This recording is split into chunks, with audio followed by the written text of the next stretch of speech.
Welcome to the Act Out Podcast. I'm your host, Adam Tomlin. Today's guest has the most difficult job in the world, a preschool teacher. Please welcome Nicole Gamboa. Roll the tape. You have the most difficult job on the planet, I would say, being a preschool teacher. Okay. I say that from a little bit of personal experience. Okay. So whenever I was in college, like 18 to 22, I worked at a church recreation league. And so I would either referee or coach kids anywhere between like 4 and 8 years old. Okay. And so I remember my very first game refereeing 4-year-old soccer. All like wherever the ball is, that is where all of the kids are, you know? Mm-hmm. And so I'm like the ball's on like one side of the field. I'm watching the kids play. I'm like, maybe I should turn around. And I look, and the goalie is not like behind me. Not I'm like, being a goalie. yeah. And so I'm like, wonder where he is. And I look back, and he was behind the net, pants fully down, peeing. That's not surprising. The funniest thing, I was 18 years old, never even touched a soccer ball in my life. And here I am like coaching kids soccer. Pretending you know what you're doing. Exactly. Like I'm just making up drills like, Right. hey, you have to try to head the ball in and this. The very last thing I was like, look, you have to try to score a goal and then do a crazy celebration dance. And one kid just immediately runs off to the sidelines and look over to the mom. The mom said, he just faked a nosebleed. Don't worry. I got this. I'm 18. I got know what this I'm happening. doing. I'm 18. I know everything. He was on the swing set, and I mean I'll never forget this. I sat on the swing next to him. I was like, "Hey, buddy, we're out there. We're about to finish up. Do you wanna go and try to score a goal?" No, coach, I better not. I don't want my nose to bleed again. He said, "No, I don't want my nose to bleed again." And I was like, "Okay, bud. Well, I don't see any blood," and he looked at me like I was the biggest idiot that he had ever met. You're not supposed to take that literally. He said, that's because I used the proper technique. Ooh. Well, and this is a 4-year-old? He was 5. Oh, okay. Well, that's still impressive. Right. Yeah. And so I was like, I'm not going to be able to teach this kid anything. Right. Yes. I just He's went going off. to be teaching you. Right. So that is the only experience I've had. And so I can only imagine that was like once a week, by the way, too. Right. Yeah. I can't imagine every day of the week having, how many kids are in your class? 11. Yeah. And what are the age ranges? Well, they start the year, they're all 2. By the end of the year, most of them will be all 3. So you've got, the average is about 2.5. I have the older 2, so like 2.5, 3. Is that like the age range that you've always kind of taught? Oh, okay. No, actually, my preference is the 4 to 5-year-olds, and that's what I've taught typically in the past. But what is it about that age group? They can have conversations with you. Okay. They have kind of gotten over, generalized tantrums. They have more impulse control. They're very capable of doing a lot more, learning a lot more. There's a lot to work with there, like just more avenues to go with them. Not to say that 2s and 3s don't, their avenues are just a little bit different. So the 2s and 3s, you have to kind of like reteach yourself how to teach that's more developmentally appropriate for that age. And their development is very fast. So when they're learning one thing and you just get adjusted to that, they're on to the next thing. I mean, by the week, you can see a difference in a week. So, I mean, we don't make like concrete plans based off their behavior because really it's always evolving. It's ever evolving. In that sense, I really do like that because they're just sponges. They're just absorbing everything around them, and just learning how to be like little people, like actual people, not just, helpless, little babies that just need, constant attention and care. Which is great. I love that. I love Right. that. But I love seeing this stage of development as well. It's been fun. How long have you been teaching preschool? I have been teaching preschool since 2004. Oh, wow. I was started as a camp counselor for a couple years, and then I went on to my temple. I became a preschool assistant, and that was 3s, 4s, and 5s, so kind of a blend. And that was just once a week on Sunday mornings. And then I became a lead teacher on Sunday mornings. Then I nannied for several years, and that was a really great opportunity because nannying I had from newborn all the way to age 8. So I really got a really great experience with the families that I had to. And then I went into the actual preschool realm, and that was in 2015. So over a decade. Yeah, in the preschool, but in whole childcare and child development since 2005, 2004. What have you noticed between like when you first started to now? Have the kids overall kind of changed? Like, have you noticed any like behavioral changes, like as a trend, or the kids pretty much always been the same? I mean, they're the same in respect to their development, where they should be. But as far as like interests go, I think that's, just, what their generation is. So I do notice, there's a lot of kids that tend to be more focused on like screen time, and they're very engaged with that. It really depends on what their home life is. And, we kind of only get a small glimpse of that with whatever the parents provide. So it's kind of tough to really see that in a preschool setting because we don't really have a lot of screen time. We'll do like music and movement activities, but we're not giving them tablets. There's not like TVs in the room or anything like that. So that's kind of I don't really have a direct answer to that. So, and of course I am, almost 40. So this was 40 years ago, but, whenever I was Camden's age, feelings and emotions were like not a thing. Like you weren't allowed to have like temper tantrums or things like that. Has that changed? Like how kids are kind of handle their emotions? Has that gotten better over time, or is that? It's changed. I don't know if that's better or worse. I think it's just a change.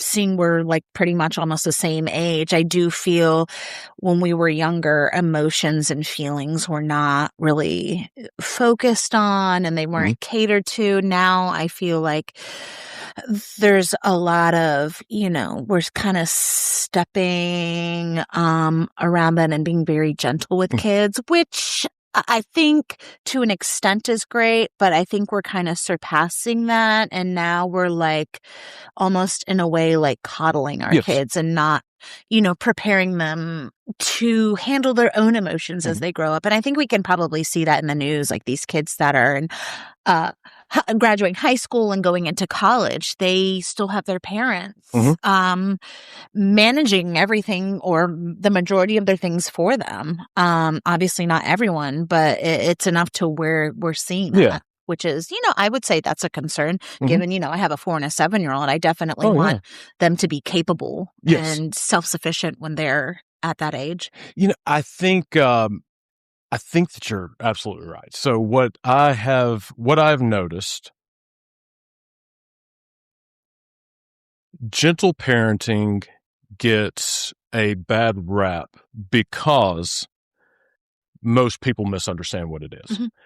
People think gentle parenting is coddling and you're just basically bending over and making sure that spoon feeding. That's not gentle parenting. Gentle parenting is actually the most difficult thing that I have ever done. There's boundaries. You have to teach. First of all, you have to be connected with with the kid in the first place. But, That's probably essential. That's number one. But connection, and then like validating feelings. Like, hey, it's okay that you feel this way for whatever reason, but then enforce the boundary. But we still have to blah, blah, blah. And I think that a lot of times people forget that the gentle parenting has that boundary part at the end. And so if you just do the first two things, you are not building a resilient kid. Right. And you have to be consistent with it too. Like if you just do it however you feel like, you know, and you don't have that consistency, kids, you know, they know more than you think, and they manipulate and they take cues very well. They're very, you know, perceptive of everything. Yes. So they're going to know if you're not consistent with something. They know how they can, you know, jump hurdles and all of those things. It's scary to see it sometimes. Yeah, exactly. How difficult is it for you to be able, because I mean, especially you have, I'm sorry, how many kids? 11 kids. So you have 11 kids that you kind of have to be able to co-regulate. Especially at that age, right? Because kids can't regulate themselves until they're about 7 or 8. Some not till adults. Right. Yeah, exactly. I mean, I couldn't. Right. I didn't even know that like regulation was like thing, or that you were supposed to be like connected to your like feelings and that they were telling you anything until like a couple of years ago. So I'm trying to make sure that, you know, Camden kind of has it earlier on down. But do you find it difficult for yourself where you need to kind of be that steady, stable, like source of connection and safety for so many kids for so long? I don't find it difficult. In fact, I find it pretty smooth sailing. I you know, you definitely have to know that that is your calling. I don't know anyone that goes into the child care realm and doing that because they're forced upon or anything. Like a teacher is a teacher, and assistants are assistants. Anyone that's in that, they're not in it so much for the money, because that's a different. That's completely different. They're in it because that is just kind of their affinity is children, and guiding them and teaching them, you know, not just academics, but just how to be a person in the real world, and just having basic life skills.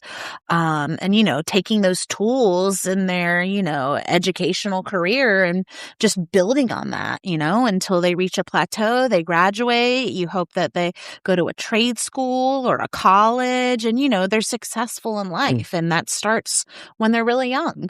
So to me, it's not really difficult at all. I mean, don't get me wrong. There's like good days and bad days. And I think that's just, you know, just the bump and grind of everyday work. But to me, it's just fun and rewarding. I don't see it as a difficult task. I was literally just about to say, I could hear the like passion in your voice whenever you're saying like, if you don't love this, you're not right. Well, don't do it. Right. Absolutely, you shouldn't be forced to. I mean, you shouldn't be forced into a career that you shouldn't, you know, that you don't like. How did you know that teaching was was your thing? I don't know. I've always loved children. I remember my grandparents raised me, and I just remember I always loved babies, even when I was little. And my grandma would always like reiterate to me, like, you know, when you were young, you know, you just love everyone that was so little. And you know, I was very maternal and I just loved engaging with little kids. And, you know, as I got older, I still loved babies. I had my family is pretty small. And so my immediate family, we had my little cousin. Well, she's in her 30s now. But when she was born, I was 9 years old, and I'm like, oh my gosh. And she lived in Pennsylvania, but anytime our families got together, she was mine. Like she was attached at my hip. I felt like a kangaroo mom with little Joey. And just, you know, once I was a camper and I wanted to be like a camp counselor, I was a CIT for a couple of years, counselor in training. Oh, okay. So counselor in training, I mean, I feel like it kind of just was just this subtle growth, really, you could say. Just it started at a very young age. And I just decided when, you know, I was a camp counselor, that was so fun that I really wanted to do something, you know, in the early childhood education field. At that point, I didn't quite know what, but I knew something. So, you know, in the meantime, I had gotten married. I did clerical work at a law firm, and that was a lot of fun. I absolutely loved that. What type of law was it? Debt collection. Oh. No, I did a lot of like scanning of like affidavits and garnishments. I learned a lot. It was very beneficial. I learned a lot of like computer skills that helped me today. And then I became a nanny. And and was babysitting all the time. And it was just so much fun and enjoyable. I loved teaching with them and taking them places and just, giving them experiences really. And just taking care of them, like poopy diapers, no problem. Like whatever, sick. Okay. If I get sick, I get sick. But, and helping the parents. Cause, when you have a nanny, you typically are very career oriented and you need that extra set of hands. It's almost kind of like another co-parent, really. Oh yeah. Very much so. And they fill in when parents are working. And so I would help do their kids' laundry. I would empty the dishwasher. I have noticed just little things to help them out. And they really become like family friends. So, I'm still in contact with both of the families that I have. We are very open communication. I mean, we don't see each other a lot because we're not in the same areas anymore. But that was a lot of fun. But as a career, nannying is kind of precarious because you don't have like benefits. And eventually there comes a point where the parents, they don't need a nanny anymore. Your kids are older now. You don't need someone around the clock. You might need someone just, like as an afternoon babysitter. Yeah. And, for me, obviously I needed like full-time stability. Eventually, I needed benefits and things like that. So that's when I decided, hey, I want to stay in the early childhood educational field, but I've got to find something that's more stable and has benefits attached to them too. So preschool it was. Well, I mean, it seems like you really lucked out though, because you're doing something that you love. Yes, and it seems like you feel fulfilled in your your professional I absolutely love it. I'm still working at my temple, like doing the Sunday thing, and I also tutor Hebrew to fourth graders. Okay. And that takes a significant part of the work week too in the afternoons because I've got 14 kids that I'm tutoring. Oh wow. So, yeah, okay. I could imagine that. So no, I've got what is that big like? range. I'm sorry, didn't mean No, to you're fine. you. Go for it. What is that like for you? So you are hanging out with 2.5-year-olds and then 15 minutes later you're hanging out with middle school or I'm sorry, what? Fourth graders. Yeah, fourth graders. It kind of reminds me of a ping pong match, like just going back and forth, but sometimes the ball falls off the table and it's all over the place. So I start with my own children who are 4 and 7, then I go to the 2s and the 3s, and then I get a little, I wouldn't say a break, it's not really a break, but I get some time to decompress with Maya back at home. Then I get the 7-year-old, I deal with 7-year-old things and 4-year-old things, and then fourth grade, as far as tutoring goes, they are great. They're definitely, that's an age where there's a lot of sass and snarkiness coming out, not necessarily in a bad way. Yeah. Kind of entertaining because I'm not their 5-day-a-week teacher, so I can't speak on behalf of, their general education. But for tutoring, it's been pretty fun. I like the fourth graders. They're entertaining and they're smart and capable. It seems like your day is so busy and so devoted to other people. When do you have time for yourself? That's a really great question. And, it's not over. Then I have my own kiddos that I put to sleep again, and then I wake up with them. So finding time for myself is not quite easy. And, my husband, Lester, he works like 6 in the morning and comes home at about 4 p.m. So he'll take the girls when I'm teaching Hebrew and I'm tutoring, and it's great because I'm in my own home, I'm in comfortable clothes, I'm on my laptop. So in a way, I am thankful for that time that I'm teaching because I do feel very relaxed, but I'm still working. Right. So it's a good balance though. So in a way, that time is actually a great decompression time for me. But, it's kind of with strings attached. Right, exactly. So usually I'll find time to myself. I'll ask Lester to take the girls to your parents' house for a few hours. And so I can get some time to myself. There's strings attached to that too. Sometimes they spend the night at their aunt's house. So that'll be a good window of opportunity. But there's nothing like set in stone, motherhood and, having a full-time job and with children. You don't really have like guaranteed time to yourself. You just kind of find it when the opportunity presents itself. Or you intentionally make it like, hey, Yeah. I want to do this like with my girls. Let's say I have a friend and they want to go to dinner. Hey, Lester, I need you to stay with the girls. I'm going to dinner. I think that's hard though, because there's a stigma that dads are babysitters. Like, oh, you're going to be with daddy. He's going to watch you. And I get it. It's hard not to break that. It really is. Earlier in a previous episode, I was talking to one of our friends, and we had said something like, "Oh yeah, we're going to have to babysit." But it was like we were going to have all the kids together, so it was a little bit more of a babysitting thing. But even then, though, like I caught myself, and I was like, I hate calling it babysitting. If mom does it, it's just mom being mom, Right. But in a way, it's almost like for dads at least, it's like bowling with the gutter guards. As long as I'm just hanging out with Camden, I'm like the best dad in the world. Right. Whereas Kaylin can do everything by the book, and there's still going to be comments like, well, that was actually the wrong book.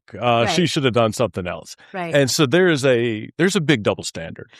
There is, and it kind of puts a double duty role on moms. And I think a lot of that just is very generational, when the American dream, dad was working, mom stayed home, mom did it all. She kept the house clean. She put the food on the table. She, did everything domestic. Yeah. And, I totally support that. And I think that women should definitely have that option too. Unfortunately, in today's climate, that's not really feasible for a lot of families, including myself, depending on what your lifestyle is. We need two working parents to keep the lifestyle that we have, that plain and simple.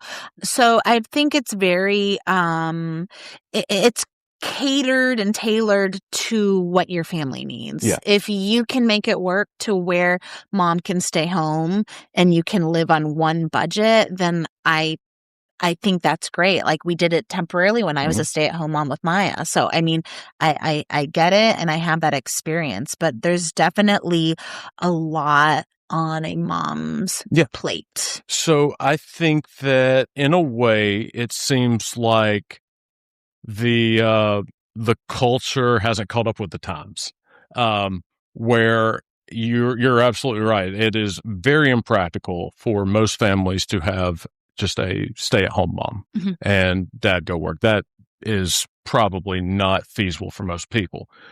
But there's also this thing, though, where mom is still going to be responsible for all of those things as if she is the stay-at-home mom. Exactly. As well. And I think a lot of that has to do with this big feminine movement that was in the early 2010s. And don't get me wrong, I am a feminist. I am all pro-women, pro-equal to men and women. But I think it was very overplayed and it held this higher standard to women that we can do anything. Sure, we can absolutely work and do this. The girl boss. Yes, exactly. Okay. And I think that excitement, I guess, if you will, is slightly detrimental because, well, now that we have that general attitude with feminism, okay, well, now you can do it all. Great. You can be a career. You can play mom. You're the jack of all trades. You can do it all. And so now that's where we are. And I think if we just kind of simmered back a little bit, and if someone wants to be a stay-at-home mom, like I don't feel that anyone should be attacked. But I also feel like if you are very career-oriented and you want to be entrepreneurial and, and be that mom and do everything, and that is what you feel like you're capable of, I'm also supportive of that too. I wish there was a balance of it. It's either one way or the other way. Right. It's like, can we just have a little bit of both? I had not thought about the current climate as it relates to the expectations of moms. on the early 2010s, like kind of the girl boss movement until you said that. That is so interesting, though. And I absolutely think that you're right, though. Yeah, it definitely had a role. I'm not saying that is the complete source of it, but it definitely helped. But there was that image, though, where we are today. Absolutely, where you were gonna do it all. And I think at the time it was sort of a celebrate thing. Like, of course, like yes, like women are strong, women are capable, but yet yes, women are strong and they are capable, but that doesn't mean therefore they have to do everything. Right. And if they want to stay home and be completely domesticated, then that's okay too. But I think feminists, and even like myself, they want everyone to know that women are not just meant to be at home, I guess being submissive to their husband or whatever whatever that stereotype was or role in the, the 40s, 50s, 60s, however long that was, they wanted to break that. And I can totally see that. Like women should not be categorized into one place. Right. They should be able to have opportunities as much as men do. But I think, it just kind of dissects into so many different like subcategories that, that I can't get into all of that. But generally speaking, I definitely think it has to do with feminism. I grew up in a more patriarchal and more hierarchical society. Okay. And there were clear places of where you were expected to be and like what your role was supposed to be. And there was no room for like you being able to do anything else. Yeah. I think that's where my fear comes from with being like with stay-at-home moms. I think my fear is that there isn't a free and total choice. Right. If you're informed and you're like, this is what I want to do with all my heart, absolutely.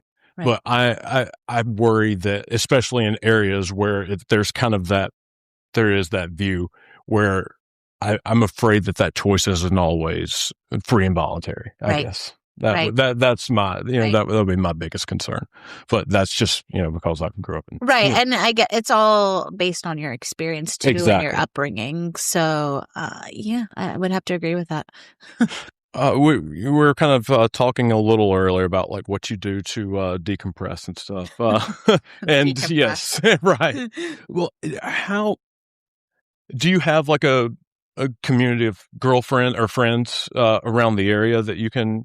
Yes. Yes. Social media too. Okay. Like because we're not always getting together. Obviously, we just the opportunity to get together is just not always there. So there's lots of texting, lots of group chats.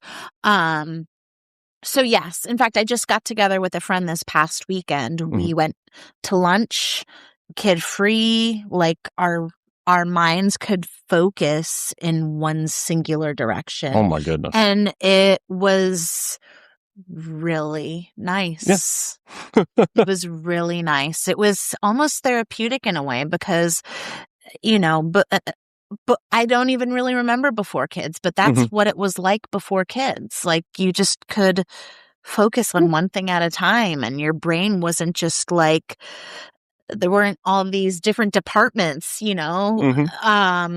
So I think for moms is you have to be intentional and you have to make time for yourself. Yes. And you have to advocate for yourself because if you don't, then you won't get that time. You can't rely on anyone else to say, hey, I think you need a break. You can't rely on other people for your own mental health and your own self-care, really. Right. You have to make that for yourself. You can't have any expectations of anyone else to give you those opportunities. You just have to make it. Yeah. Yeah. How hard was it for you to kind of build a little community of like of friends that you could text and have like kind of closer relationships with? I didn't really put a lot of effort or thought into it. I'm the type of person that kind of like, if the circumstances kind of present themselves, I go with it. I don't really go out of my way to force things. Just that a aren't naturally there. magnetic and charming person. Oh, Like friends just totally. flock Yeah. to you. Okay, yeah. So many friends now. I have some lifelong friends who, we're not, in close contact anymore, but, we keep in touch. But as far as just like regular, close friends, I would say, I have just a few, and that's really all I need. I'm not in a point in my life where I just want casual Right. friends. Right. So I mean, I have friends for every different things. It's all communal. I have friends in the Jewish community. I have friends in Maya's preschool community. I have friends from Margot's school community. And then I have family friends. So I mean, there's kind of like people from all over, and some of us are in circles, where we all come together, and some are just, this is my friend, you don't know them, but Yeah. things like that. So, I mean, it just really depends on what your interests are, what your hobbies are, what you want to do, what you have in common with everyone. And you just kind of find your person to fit. It's kind of like a puzzle piece. For all your interests, you find that match for whatever. And if you have a person that completes your whole puzzle, then that is a blessing in disguise. Yeah. Definitely. So, generally speaking, I hate generalizations, but that being said, it seems like us, in a stereotypical sense, it is women have more connections, more kind of like the friend group kind of thing than men typically do. Right. Do you know why? Like, what do you think I think women are more social. I think men tend to be more mechanically inclined, meaning they like to toy, tinker, fix, repair, build. That kind of might be a generalization, and I might be going on a stereotype. Well, no, but you're right though. That I was just thinking. Wow, I feel men are more inclined to do those things than women. I'm not saying there aren't women engineers and women who like to do those things. I'm just saying I think there's more focus on men doing that naturally than women. Women tend to naturally just want to socialize more and create close relationships with people. And I think that's kind of our drive is we need people, and men need people too, but they also need something like fidgeting, really, like a fidget toy. Well, exactly. Well, what you were saying, like men like to build, tinker, all these things. Whenever you think about those activities, those are single person activities. Like I am doing that on my own, whereas you're talking about for women like to socialize and to like build connections in that way. So it's a completely different building mindset. Yeah. Right, exactly. And I think a lot of that is environmental, but a lot of that is just biological too. I think that's just how we're molded to be. So we are not balanced as far as girl to boy ratio in our class. We have a lot more boys, but you can see that the girls are more partial to playing in the kitchen. They like to go straight for the ponies and baby dolls. They like to do a lot of coloring, but they also do like to go to, let's say, building blocks and putting puzzles together. But typically that's not where they gravitate to first. So you can see, and there's plenty of studies that are out there that show like just how, female and male, they just naturally just see where they go. That's kind of just how it goes. Women were maternal for a reason. Dads are not maternal.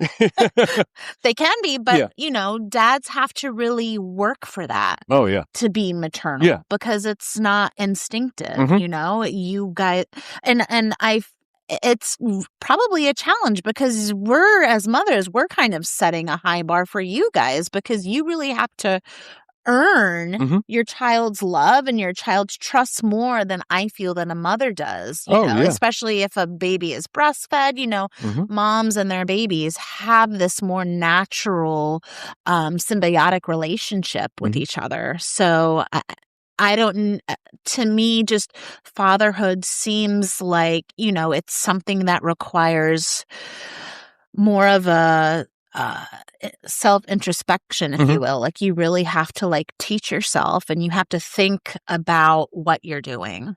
It is the, like, I have to have the least amount of ego to be able to be a good dad. Like, I would say that the level of my ego is inversely correlated with my level of parenting. Right. And I noticed that before, where Kaylin is the primary parent. Like, we spend the same amount of time with him, but if he falls and gets hurt, he runs to mom. Right. The very first time that he rejected me, and it was like, mom, he had fallen, and like, I was like, oh, buddy, and I was going to pick him up, and he's like, no, mom. Right. That was hurts. devastating. Yeah. For a couple of minutes, and then I kind of like sat back on it, and actually it made me kind of feel good as a dad, though, in a weird sense, where he felt safe enough in that moment to be like, I don't want you, dude. I know who I need. Yeah, I need mom. Like, so even like in that kind of like, I didn't like, that was a little bit of a loss. Right. And not really. Like, that shows me that I have enough of a connection with him where he feels safe enough to tell me, like, I don't want you right now. Right. And so I'm trying to find the wins and the little things. You know? And I think that's hard. Obviously I can't speak personally to that, but I think my husband, Lester, finding that balance, I think at first, having two little girls, they're with me all the time. He's working, I'm being the primary caregiver and parent. So when it is time, for Lester to be a dad, he really has to work out of his normal self, really. And I think when the girls started, favoring me in many situations, I was like, how can I change this? And I think my approach was really off, because I'm like, well, your dad is right there too. Can you go to daddy? And almost like this, having this overwhelming responsibility of, I've got to be my kid's chauffeur, my kid's chef, my kid's chef, kid's doctor, kid's psychologist. I'm my kid's psychiatrist. I'm my kid's like a life coach. I'm like, where can my husband come in to kind of like fill these other voids or, take up? And I just, between both of us, it was one of those, you kind of just have to figure it out on your own type situations with whatever cards that you're dealt. And I think we're still figuring it out as they grow and we figure out what their needs are emotionally and mentally. But right now I feel like we've kind of reached a good point. Yeah. The girls they just come to me. They love Lester dearly and they love doing certain things with him and bonding in different ways. But when it comes to things like, being hurt or anything that involves feelings, I make myself very emotionally available. Yeah. Very emotionally available. And I try to help. I'm making leaps and bounds. I want them to experience their feelings. Yeah. I'm not trying to, kind of like, subdue them or anything. But I definitely feel like I'm their like psychologist in that respect. Oh yeah, I'm sure. With Camden, my main way of bonding with him, especially like earlier on as he was younger, was with roughhousing, kind of, like wrestling. Right. Was Lester able to like have that kind of bonding with the girls, or how would he bond? Because I imagine it'd be a little different with sons and daughters. He really had to figure out what the interests of the girls are. And I think that's the thing where you have to put your own interests aside and be fully invested in your child. And I think that's the first hurdle is Mhm. you have to separate yourself, your own self-interests from theirs. You have to be engrossed in what theirs doing Yep. in there. And even for me, that is still a challenge. Oh, Like just yeah. trying to be my own individual Mhm. and trying to separate that from what their interest is, that's an everyday struggle for Mhm. me. And I think that's just how it goes. I think I'm learning as a mother and maybe just in general parenthood that that's just an everyday challenge. I was about to say, I think that's a parenthood Um, thing, and the fact that you are aware of that yeah, speaks kind of it's tough. There are tough days where I'm like, I have to take care of you girls, but I'm also need to take care of me, and Mhm. I'm going to have Yeah. like I'm going to have like a mental breakdown in my head. So, Mhm. when I feel like I'm just overwhelmed and just pushed to the edge, if Lester's there, I just say, hey, I need to go upstairs for a few minutes or Mhm. let me just reset myself and come back to the present. Yeah. So for Lester, I feel like Lester's really into biking and fixing bikes and building bikes. So he's kind of find a good spot with the girls and Mhm. he likes to do a lot of outside things with them.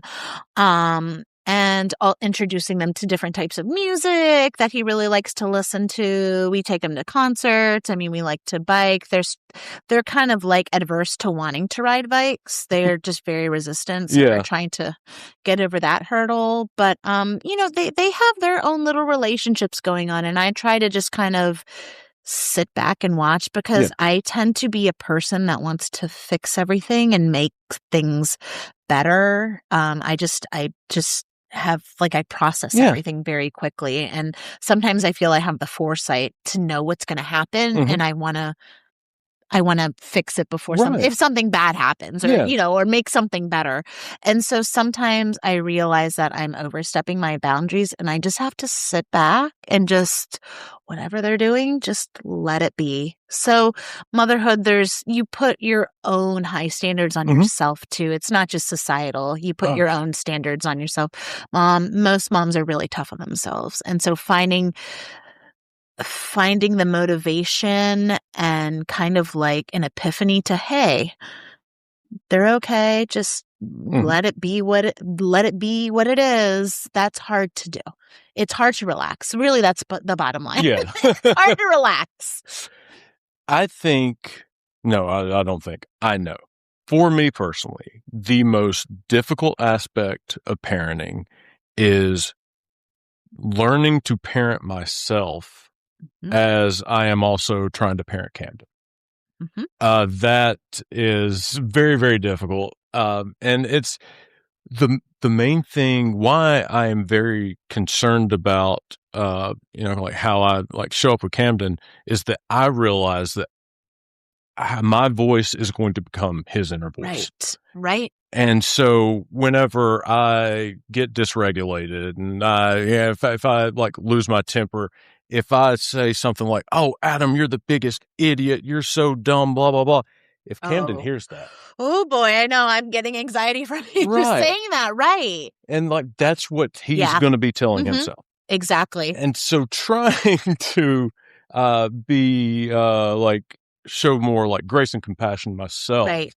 and also showing it to Camden at the same time is very, very difficult. Oh, it's a juggling act, and I am completely on board with you. I feel the same way. I am always critiquing myself and, kind of not second guessing, but just, kind of like having flashbacks and just having some moments of reflection was did I raise my voice? Things Mhm. like that. And I do realize that I have a very gentle but firm way of parenting. Mhm. And sometimes I'm too firm and I need to relax. I can be a tense person. I have a lot of tension and I've had that way before parenthood. I'm very aware of it. So it's just like, it's really just an everyday, I wouldn't say struggle or battle, but Mhm. challenge to find how can I make this a little bit better? I can't eradicate all of my faults and vices and all of these things, but I can improve them and make them better. And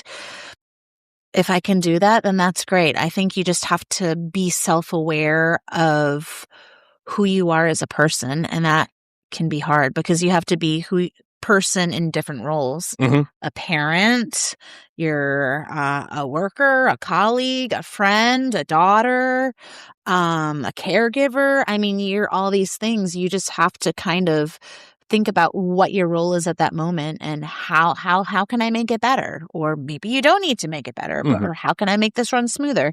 Just there's a lot of self-reflection and a lot of self-thought, at least for me. Oh, well, if there wasn't, I think that would be saying a lot more Right. than the fact, I'm sure it's not particularly great for your like mental health overall if you're constantly like, oh my gosh, I did this wrong, but Right. it does show that you are you are trying to get better. Oh, absolutely. And I'm, everyone's mental state is different, and I am aware with what is going on in my head and what I need to do or what approach I should have to better myself. The whole goal is to better yourself. That's really, and how can I be a better person? So the little people that we're molding, that we want them to be better than ourselves, how do we do that? How do we do that? It's a very vague question that doesn't have a straight answer. I feel like anytime someone says mental illness or some sort of mental diagnosis, there's a very bad stigma that means you're psycho or you're crazy or you're mentally unstable. I think being aware of where you are mentally is a good step. And if you're not, figuring out what the right steps are to do that with. So absolutely therapy or, just having a therapist, or if you're going through a particular, monumental shift in life and you need just a therapist for that period of time, do it. Like they're there for a reason. If you need a medication, I know everyone feels differently about being prescribed medication, but I am a proponent of, be cautious of what you're taking, but it's also there for a reason. Right. Like, don't make yourself suffer if there's something available to you. If you need to do your own research and whatever makes you feel better to kind of discern what works best for you, that everyone's different, but there's medications. If it's something that has a diagnosis and your doctor obviously feels, I'm not saying, don't go get some pills from on the streets or something, like from a medical professional. Yeah, that is not act out advice. No. Please do not take recreational drugs from the street. No, and not, if that is what you need, then I don't oppose to that. If you need the medication, take it. If you need a therapist, take it. Yeah. Different types of ADHD. There is ADHD inattentive, ADHD inattentive. And there's the ADHD, and it seems like for boys have the hyperactivity. Right. Yeah, thank you. That's the boys tend to be more hyperactive, and the symptoms are kind of externalized in a sense where you're seeing them like run around. And also, to a certain extent, that's just being a boy as well. But for girls, predominantly, the ADHD is like more inattentive, and so oftentimes, I think there's a lot of women that have spent most of their lives, just kind of feel a little different. And then it turns out like, oh, I was diagnosed with ADHD a couple of months and a lot ago. of people will go undiagnosed or they'll self-diagnose themselves. So, I'm self-diagnosed 1,000 different things. I went on WebMD once and I've like somehow convinced myself I had ovarian cancer or something. So it was wow. You're breaking molds here. Yeah, that's like when I'm cautious when I say do your research. You have to go through reputable sources. Like if you're going to, I don't know, an anti-vaccine website to get all of your to get all of your information just to feed what you're already believing, well then it's just you're perpetuating what you just want validated. But if you kind of go, I don't know, based off of studies and just more like scientific based evidence, I feel like you have a better opportunity to kind of figure out what's going on. 100% Not one side, go right in the middle where you can see both and compare and contrast. That's, you make a hypothesis. It's like going back to science in middle and elementary school. You make a hypothesis, you do your research, you come back after your experiment and you have a conclusion. Like you never knew that would be a life skill, but that what you learned in science is what you kind of have to do as you grow up too. It's amazing. I'm sorry. I heard, and I'm going to completely steal this. Someone called it me search versus research. You said me search? Yeah, me search, where you're validating your feelings. Right. Like I'm going to Google whatever it is, and then the first thing that I see that affirms what I thought. Yep, that's it. Right. That's me search. Research is what you're talking about with like reputable sources and.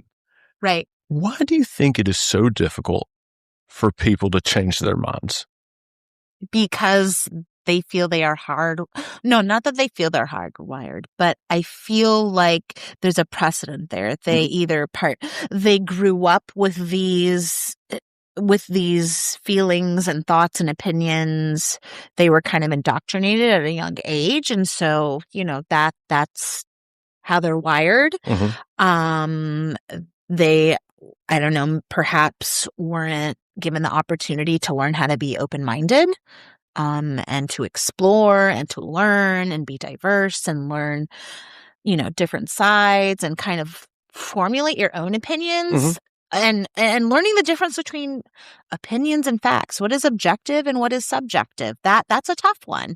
And you see that on social media all the time. There's lots of trolling. There's rage bait. There's clickbait. I mean, you can get really sucked into that. I'm not going to lie. I've been sucked into that. And I can see how there's like no way out. So social media has not helped people get out of that mentality. Yes.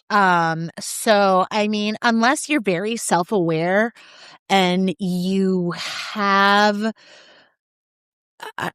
if you have the knowledge within yourself to know, hey, maybe this could be an opinion. Let me see if I can, see the other side of things and kind of maybe formulate something new, whether it's an opinion or a fact. But I mean, that's kind of a touchy subject for a lot of people. I've noticed a lot of times that when people are having a difficult time changing their mind or accepting new evidence, it's that their identity is tied to whatever belief that they have. Right. And so you're not just taking down this theory, you are destroying that person's ego at the same time. You have to be able to separate your emotions and feelings to what the content is. And that I think a lot of that in school, there's a lot of debate teams. I feel like debate teams should be a standard in maybe even like older elementary school grades. I feel like introductions to debate teams should definitely be a more common activity for children. I think that will help them develop better skills in the sense of facts and fiction. I have noticed, you don't have to comment necessarily, but the same people that say facts don't care about your feelings have a little asterisk beside it, be like, but they do care about mine though. Well, yeah, because that statement in and of itself is subjective. That's not an objective statement. So there's some irony there.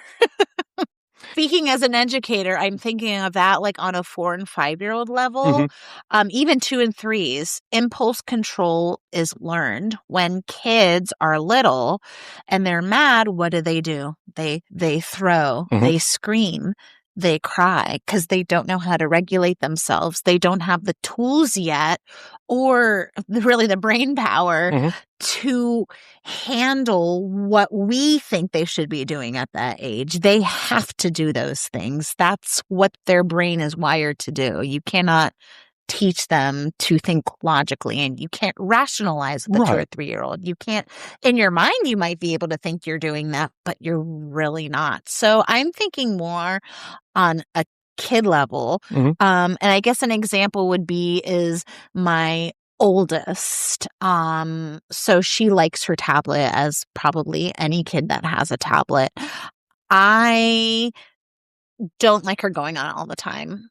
I don't mind her going on it once in a while, or after she's done schoolwork, after she's played and been a human away from a screen. I don't know. That's still kind of like I'm finding my boundaries on screen time. Oh, yeah.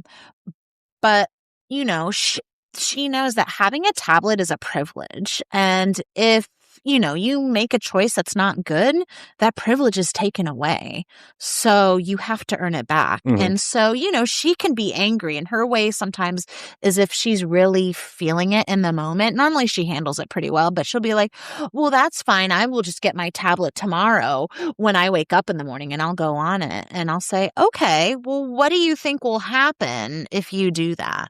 Do you think that you'll actually be able to stay on it? Do you think that mommy will give it back to you? And she knows that she's saying that because she's mad and she wants to have some control over the situation. And so I talk it out with her, like, well, okay, what would happen if you did that? And then she realizes that, oh, yeah, I'm just saying that because I'm really mad. And I said, it's okay to be mad. You can totally be mad, and you can tell me that it's really frustrating you that I'm taking your tablet away. But when you act out on your emotions and your feelings, that's not the best way to handle them. And so I explain that to her on a more 7-year-old level. The feeling is okay. The behavior, that's not okay. Right. Whatever the behavior. And so with 2s and 3s, it's more of a let me demonstrate. And even 4s, let me demonstrate the behavior to you. So a lot of my friends, they just, they snatch toys. Someone's playing with it. They don't think about it. So we teach them that. So let's say we'll use Camden. Let's say Camden and I don't know, Peter, they have this car. Peter's playing with it, and Camden just comes over and snatches it. And so then Peter starts crying and chasing Camden around to try to get it back. So we see that, and we'll say, oh no, what's the problem? What's going on here? Are we having a problem with the toy? So first is establishing what is going on, what's happening. Sometimes they can articulate that, like simple, oh, he took the toy from me, or, oh, I want the toy. They have those skills by the time they're about 2.5, 3. They can tell me what's going on. So what will happen is we'll come back to the area, and I'll hold on to the toy, and let's say Camden, so I'm making him the one that's taking the toy. I say, Camden, I see you wanted to play with the toy because you took it from Peter. Yeah, I want the toy now. I said, okay, well, right now Peter is playing with it. We're going to let him play with it for a couple more minutes, and then it will be Camden's turn, but you can't take it from him. So sometimes if I have the time and the bandwidth for it, let's say I give Camden the car and I take it away. I want to play with it. That's not nice. I said, look, now you feel sad. Peter feels sad the same way because you took his car. We can't do that role and do the whole full out. Because, there's 9 other kids in the classroom. Exactly. But we kind of do like an expedited version of that. And you just come to Nicole. If you want to play with the car and Peter's saying no, or he's not going to share, you tried, then you come to us. Miss Nicole and Miss Meredith will help you. And so that is not expected. Oh, they heard this things, now they're going to do it. No, it takes the whole school year. Right. It takes the whole school year to learn that skill set. By the end of the year, they have more impulse control, and they can ask for the toy. Can I have a turn, or can I play with it? Worst thing is the kid says no, or they're very territorial, and they, hide it from them. And that's where we come in. We want them to have the confidence to do it themselves. Mhm. They have that they are able to do it, and that we're just here to help them, and that really helps them. And so I think really it just starts like so young, just being able to separate logic Mhm. from feelings. It just goes down to such a literally an elementary level. Yeah. Well, and even below it, like a preschool level, Yeah. even. And that Yeah. was kind of what I was going to touch on, is the fact that a lot of people, through no fault of their own, you Right. can't learn something that you were never No, taught. you can't. Absolutely. You can't say do this and Right. not give them instructions. Like if you told me here's this like complex Lego contraption, and it's like, for like 14 plus, and it's got 200 pages, and they said, here, build it. I would say, absolutely not. This doesn't look fun. Like I have to start on this step and put all these things together. Mhm. No, I need someone to guide me through this. Can you like help me and do this with me? Yeah. Like you can't expect a person to just throw everything at them and say, here you go. Good luck. It's not how it works.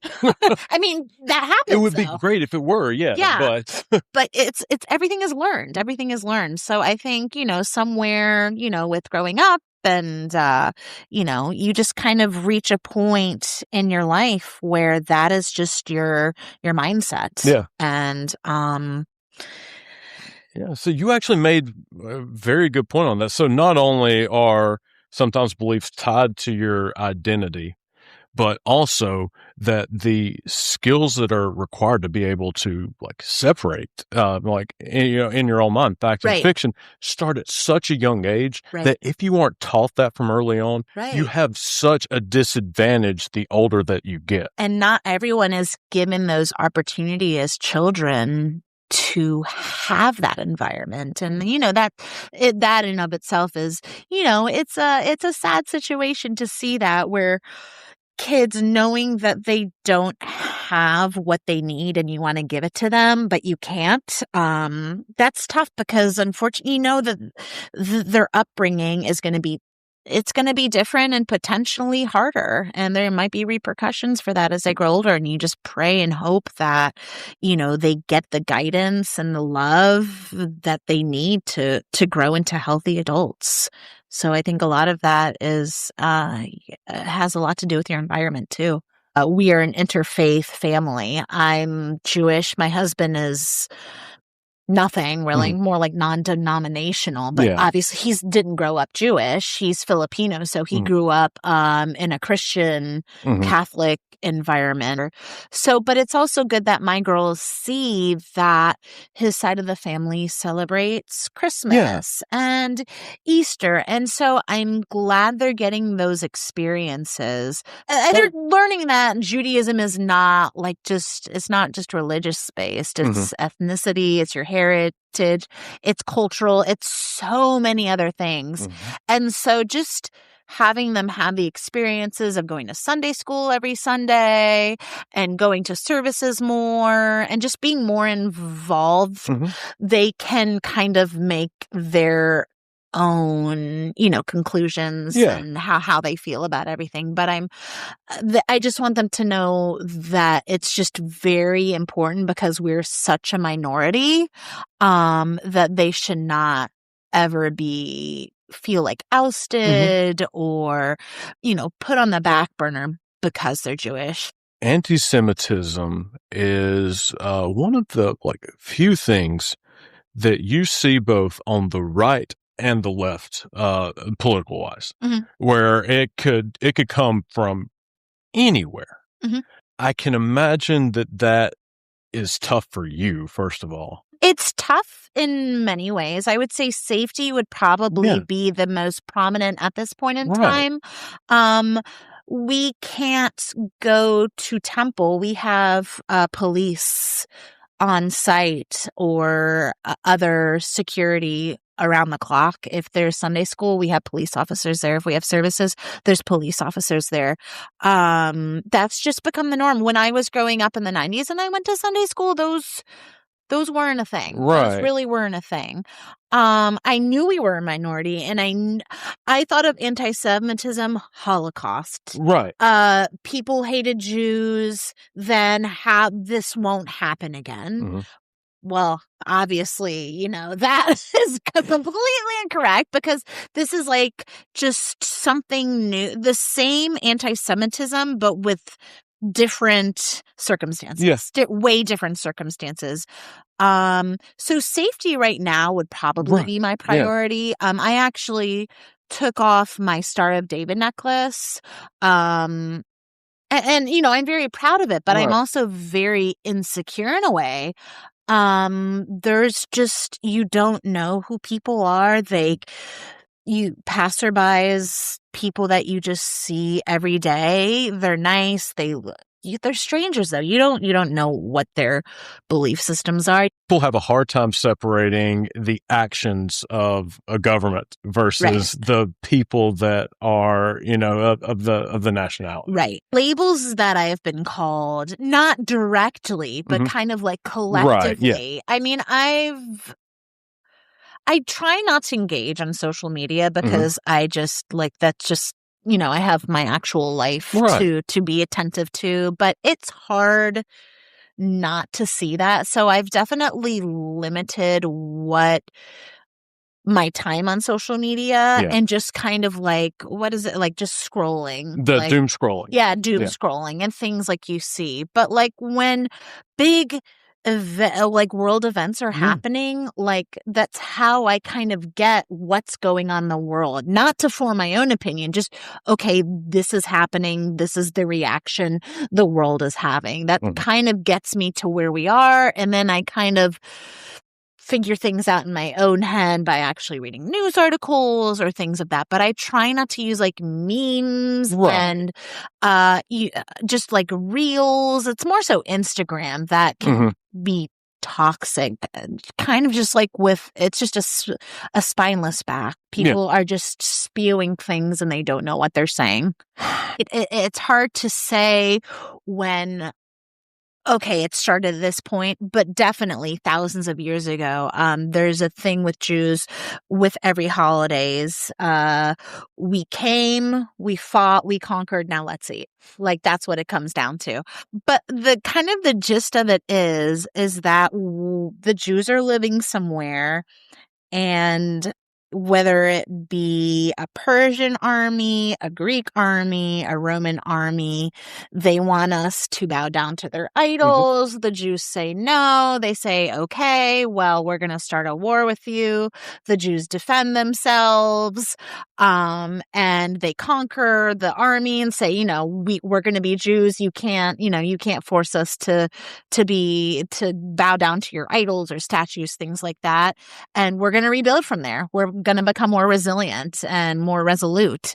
Look, we made it. Let's celebrate, and we eat food. I'm kind of fascinated about for a while, and that's the idea of the pursuit of happiness. Okay. What does the pursuit of happiness mean to you? Being happy with what you have and not what you don't have. I think,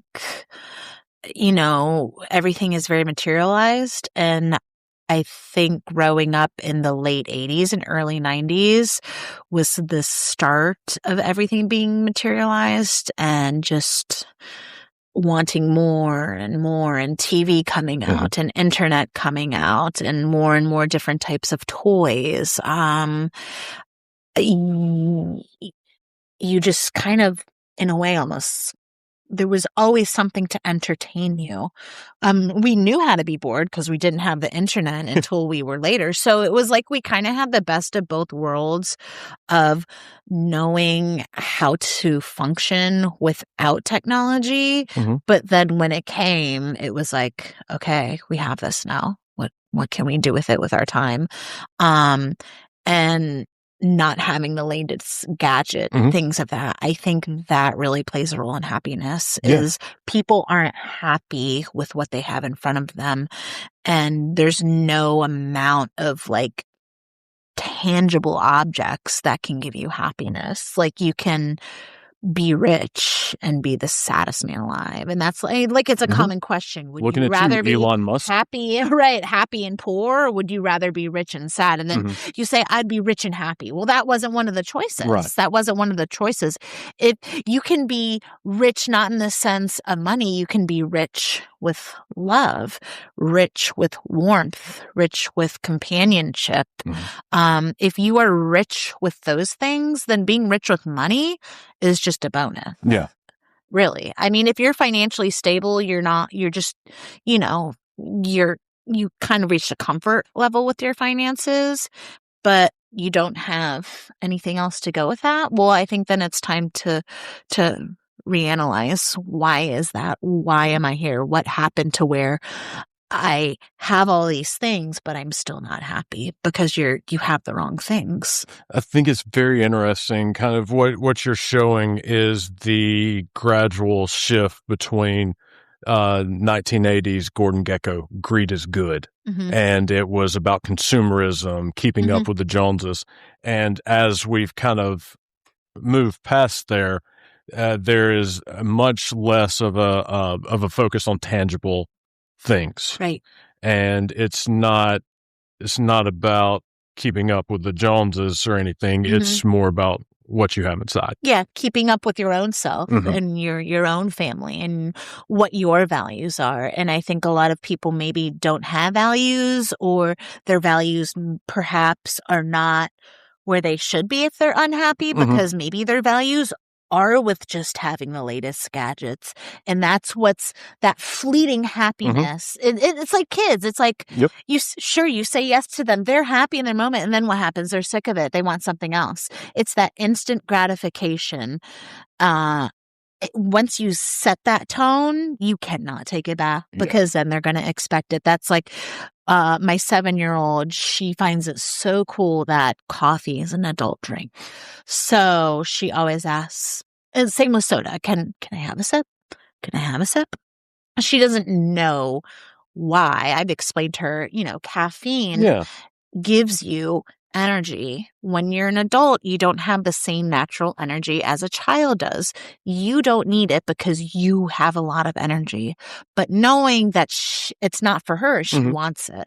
So finally at 7, I let her have a sip of it. It was like mostly milk with like a little bit of caffeine left and some creamer with it. So it was such a negligible amount. Nothing would happen. But I set a precedent now that she's tried it. Every time I have coffee, can I have a sip? Can I have a sip? And she did it this morning. I said, I'm sorry. No, I said, it's not that I don't want to give it to you, but if I keep giving it to you, you're just going to expect it every time. So no, you may not have my coffee. You got to try it. That was it. And so I'm very firm with that. Same with with soda. She unfortunately had soda for the first time when she was 6. And I know eventually everyone's, you can only shield your child from so much. They're eventually going to be exposed to things. But you just do your best to kind of prolong that as much as possible. Well, someone gave her Diet Coke at a carnival. Without me knowing. And that it's fine. At first I was a little frustrated with it. They're like, you know what? It's happened.